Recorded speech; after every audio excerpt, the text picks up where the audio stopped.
141 IPC ಅಡಿಯಲ್ಲಿ ನೆನಪಿನಲ್ಲಿರಬೇಕು. ಇನ್ನು ಕೊನೆಯದು ಯಾವುದಪ್ಪ ಅಂತಂದ್ರೆ ಸರ್ಕಾರ ಅಥವಾ ಸರ್ಕಾರದ ಕರ್ಮಚಾರಿಗಳಿಗೆ ಅಥವಾ ಕೆಲಸಗಾರರಿಗೆ ಏನು ಮಾಡಕತ್ತಿದ್ರಿ ಅಂತಂದ್ರೆ ನೀವು ಒಂದು 12 ಜನ ಕೂಡಿ ಇಲ್ಲಿಗಲ್ ಕಾರ್ಯವನ್ನು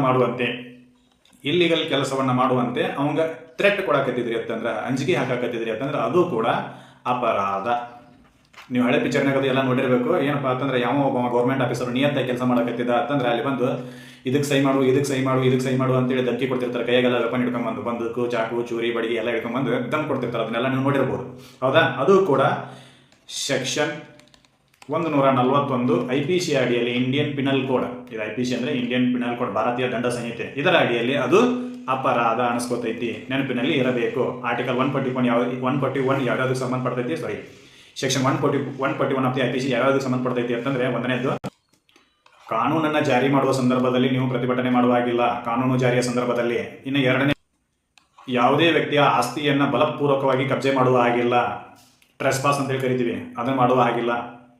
ಇನ್ನು ಮೂರನೇದು, ಯಾವುದೇ ವ್ಯಕ್ತಿಗೆ ಇಲ್ಲಿಗಲ್ ಕೆಲಸವನ್ನು ಮಾಡಲು ಒತ್ತಾಯ ಮಾಡುವ ಹಾಗಿಲ್ಲ. ಇಲ್ಲಿಗಲ್ ಕೆಲಸವನ್ನು ಮಾಡಲು